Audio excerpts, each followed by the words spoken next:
talking about a tool for dyslexic people that can use, especially students, which is Google Docs. Some strategies for maximizing Google Docs is Stephanie author's article on using Google Docs. I chose this since Google Docs is very accessible and already familiar to many students and includes features that really helps learners with dyslexia. Since dyslexia affects reading fluency, tracking, and writing organization, it is a tool that allows shared workload and visual support and can make very big differences. One major idea is real-time collaboration, especially for dyslexic students. This helps them since they don't have to handle long writing tasks alone. Instead, they can share the workload with their peers.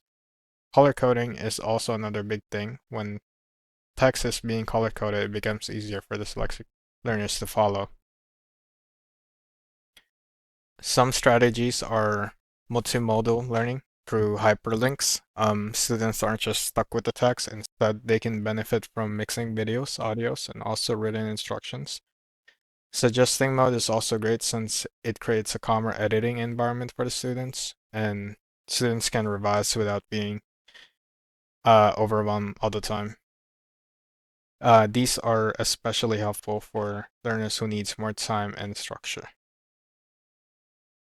The Google Docs aligns with a lot of learning theories such as social constructivism, since collaboration keeps everyone involved and dyslexic learners aren't always isolated.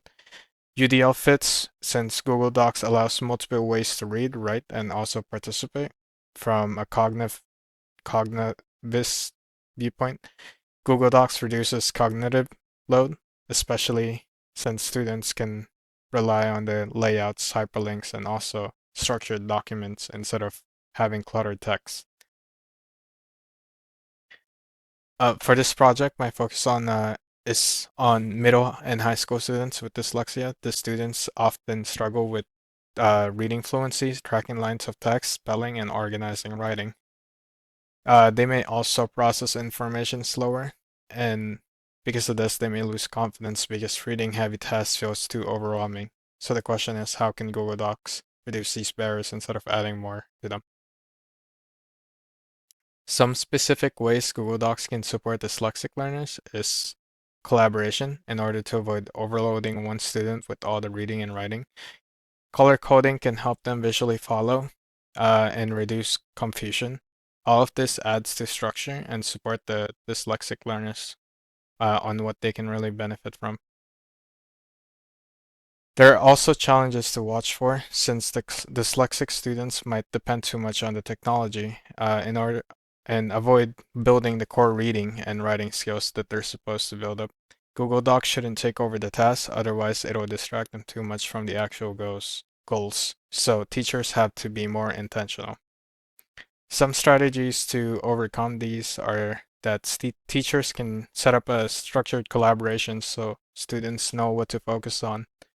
And also starting the activity on one shared screen, keeping things more organized from the very beginning.